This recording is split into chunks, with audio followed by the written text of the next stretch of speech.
qui a fait une Hidalgo. T'as un voisin qui a une Hidalgo, toi? Alors non, il n'y a pas de problème.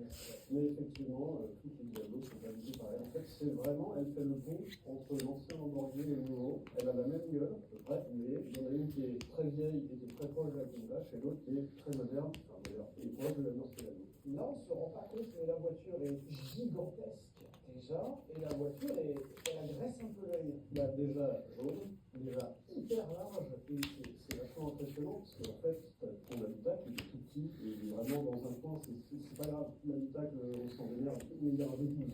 Quand même 1,50 m de pure mécanique. Alors, pour vous remettre un peu dans le contexte quand même, ce genre de voiture à l'époque était pensé comme des dragsters de ligne droite avec de la pure puissance, du pur bruit, de la pure gueule, et de la pure galère pour tout. Oui, ça on s'en fout, c'est pas grave, c'est une gare en ligne droite. Quand elle sort, celle-là, cette G-Max c'est 325 parce qu'il y avait déjà une voiture qui faisait 324. Et ils ont fait, bah, on va vers la plus rapide. Après, parce qu'il y a Rocher Lamborghini qui est partout comme ça. Super rapide. Oh, bah non, c'est vous qui meurt.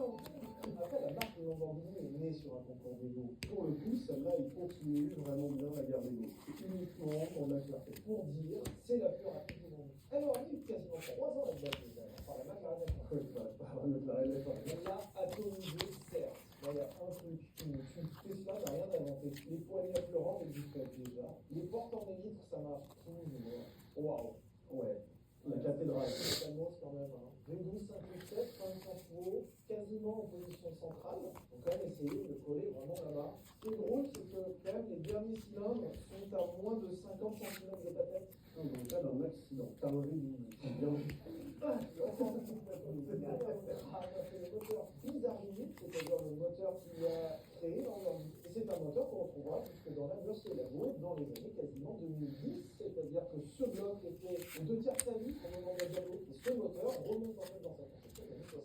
Il a commencé sa vie en fin de sang et il a fini sa vie en 2005, je crois. Les proportions sont ouf quand même. Et en plus de ça, on me dit tiens, tu vas combien sur le fil de prendre de vote? Ouais, mais elle est jaune. Ouais, là tu vois l'argument 325 km/h.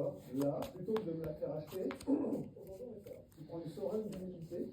Hop, Hop là, voilà. Je suis très humide. c'est nul, parce qu'on part pas tant